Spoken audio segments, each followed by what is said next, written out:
Doctor ortho, अब दर्द भी घुटने टेकेगा। इंडिया और इंग्लैंड के बीच में लॉर्ड टेस्ट मुकाबला कह सकते हैं कि इंग्लैंड जरूर जीत गया, लेकिन भारत हार के भी ये मुकाबला जीत गई है।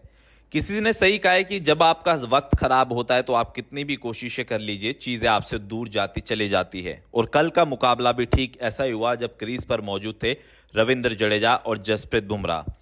वो जसप्रीत बुमराह जिन्हें बल्लेबाजी नहीं आती, लेकिन उसके बाद भी उन्होंने 50 से ज्यादा गेंदें खेली और 1 घंटे से ज्यादा का वक्त क्रीज पर बिताया। दूसरी तरफ नंबर 6 पर बल्लेबाजी करते हुए रविंद्र जडेजा एक योद्धा की तरह इंग्लैंड के गेंदबाजों से अकेले लड़ रहे थे।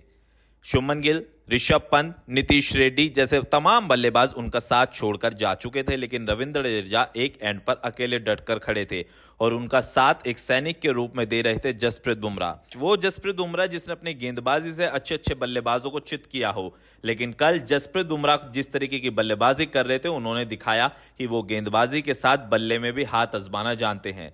लेकिन कह सकते हैं कि जसप्रीत बुमराह के आउट होने के बाद जब मोहम्मद सिराज क्रीज पर आए तो सबको लगा था कि अभी भी उम्मीदें बाकी हैं, लेकिन उन उम्मीदों पर पानी जब फिरा जब Mohammed Siraj hit wicket out हुए और मोहम्मद सिराज भी जानते थे कि उनसे कितनी बड़ी गलती हो गई। दरअसल कह सकते हैं कि यहां से इंग्लैंड मुकाबला जीत गया, लेकिन टेस्ट मुकाबला कह सकते हैं कि जीवन की ही तरह है। जैसे हमें जीवन में 2 चांस जरूर मिलते हैं, एक चांस जब इंसान हार जाता तो उसके बाद एक चांस भगवान हमें और देता है। और टेस्ट मुकाबला भी उसी तरीके से होता है कि एक इनिंग्स में जब आपका बल्ला नहीं चलता तो उसके बाद दूसरी इनिंग्स में भी खेलने का आपको मौका मिलता है।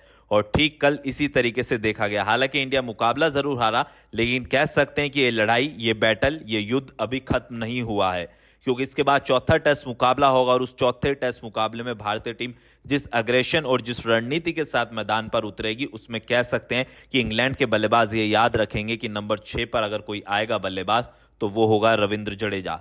वो रविंद्र जडेजा जिसने कल साबित कर दिया कि उसके नाम के आगे सर क्यों लगाया जाता है और रिस्पेक्ट से उसको सर जडेजा क्यों बुलाया जाता है।